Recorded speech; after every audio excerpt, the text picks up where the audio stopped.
What's up, everybody? This is the Brocam here with another radio unboxing.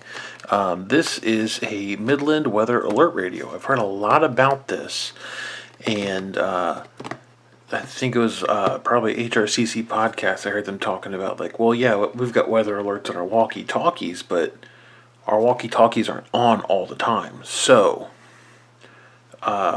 they had mentioned this radio, and I was like, this is a great idea because while we don't get a ton of tornadoes, we do get a lot of tornado warnings and watches. And this new place that we're at now, we actually do have trouble hearing the tornado sirens from our bedroom at night. So I thought this is going to be a good investment. I believe this is around $50. Yep. I'll put an affiliate link in the description if you want to pick one up for yourself. The advantage of this is that I believe what you're supposed to be able to do is set this up to run on battery and plug it in. So if the power goes out, it will still run off of the battery, but normally it's just running off of the wall. This will also be always on, but it only turns on and alerts you when there is a tornado warning or watch or advisory. And I believe you could select what you want to go off. So if you look here, it also says on the box, it says tornado. Let's zoom in a bit here and kind of take a look at what's on the box here. So we get the alert message of what's going on. It's backlit. There's alert level indicators and instant local weather. So looks like it's pretty cool, pretty slick. Looks like it'll do tornadoes, floods, hurricanes, fires, and earthquakes. Now, the only two that we really worry about here are tornadoes and floods. We're not really in earthquake area, definitely not in hurricanes. And then we do have fires, but not like wildfires, so I don't think that those will become an issue, but it does support those things. So let's go ahead and open this box and take a look at it. As we're opening this, I'll just kind of talk about my experience with Midland. Has been a good one. We have some FRS radios at our land in Indiana, and we've had them for years. Some of the X-Talkers, and one of them had gotten some water ingress inside, and one of the volume buttons didn't work, I believe, and you couldn't turn the volume up, so the volume was always stuck at like a very low volume. So I had emailed Midland, and they got back to me like within that day, I believe, asking for an address to where they could ship to. I didn't have to provide a receipt because Lord knows I didn't have a receipt because these radios, like I said, were a few years old. So my experience with Midland has been very positive. So let's go ahead, see what's in the box. Obviously, we've got the radio here. I'm assuming this is a wall power supply. I'm interested to see this. Yeah, that's kind of what I expected.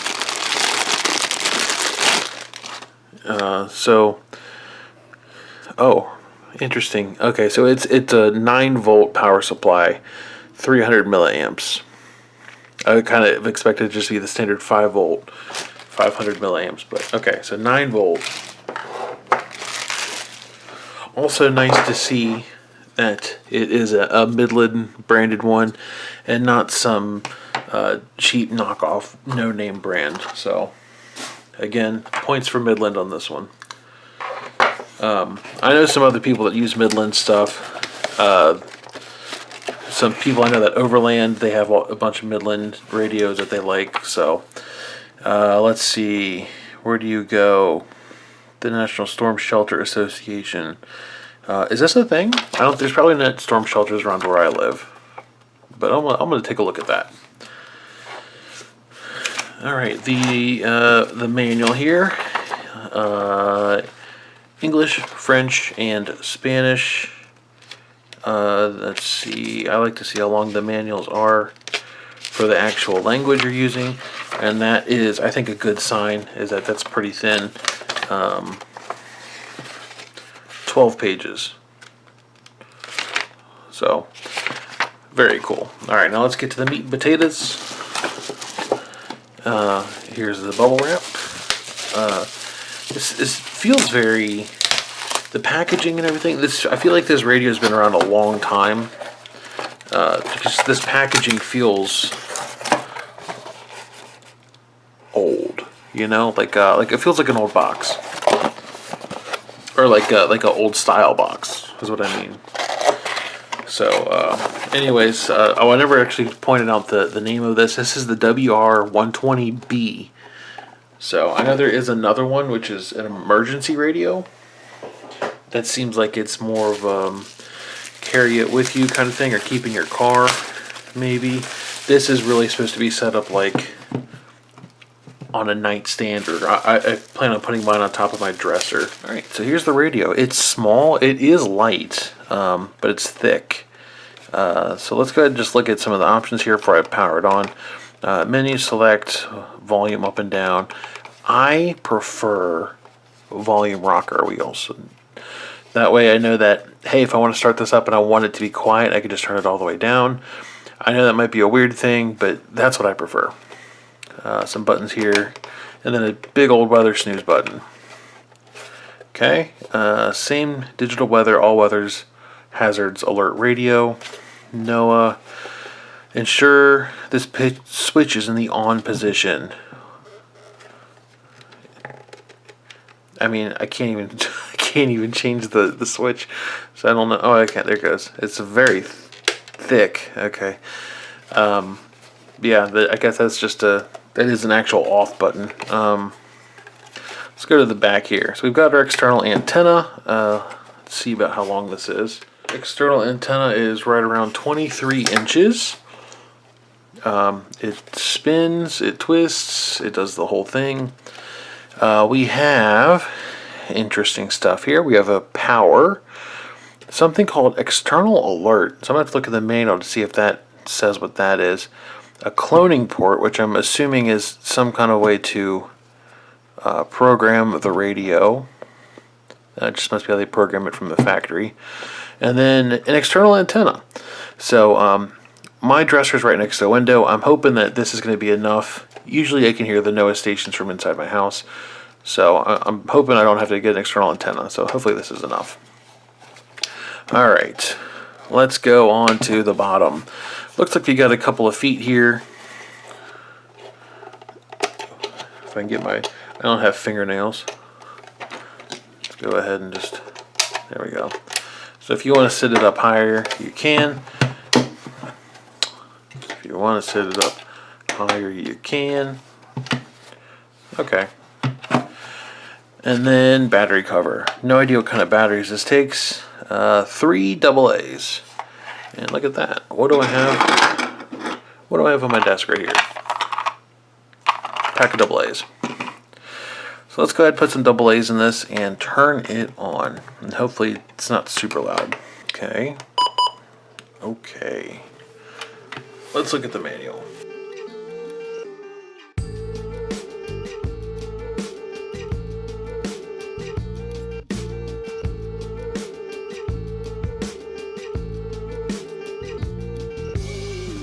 There we go. Okay. So now the radio's set up.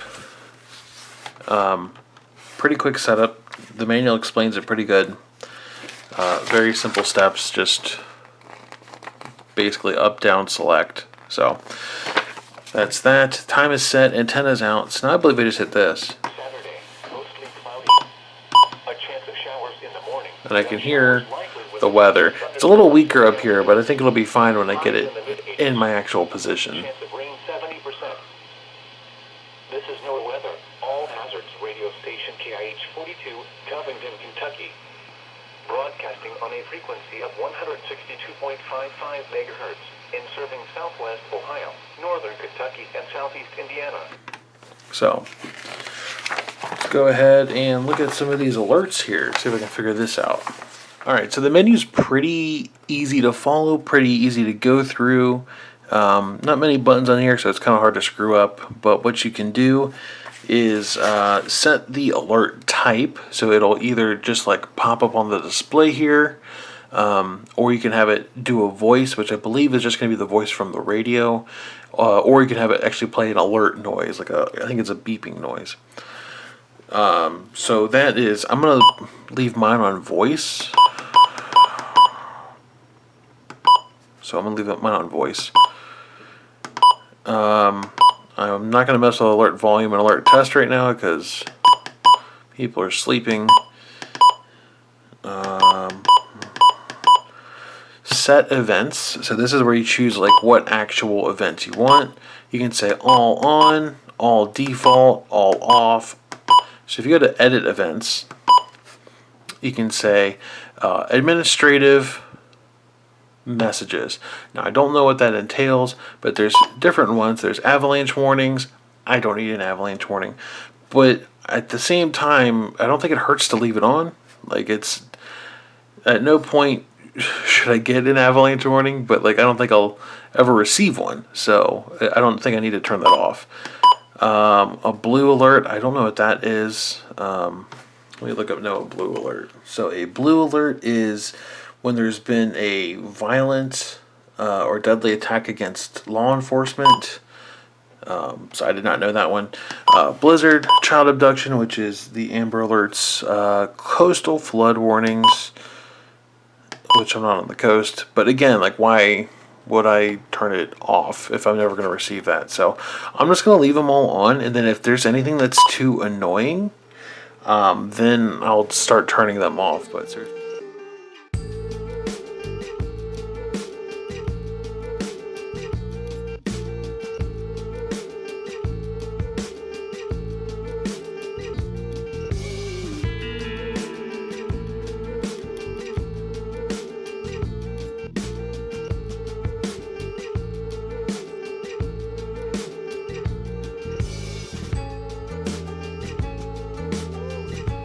So anyways, I'm super excited to get this thing set up in my bedroom, and I think it's just a little bit more peace of mind, because it is something I do worry about when we have tornado warnings and watches, and it's very late at night.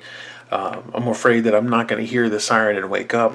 So this is a little bit of peace of mind here, and it's not too expensive. $50 is a little high, but I think for the peace of mind it offers, it's probably worth the price. So anyways, you can find this at the link in my description on Amazon.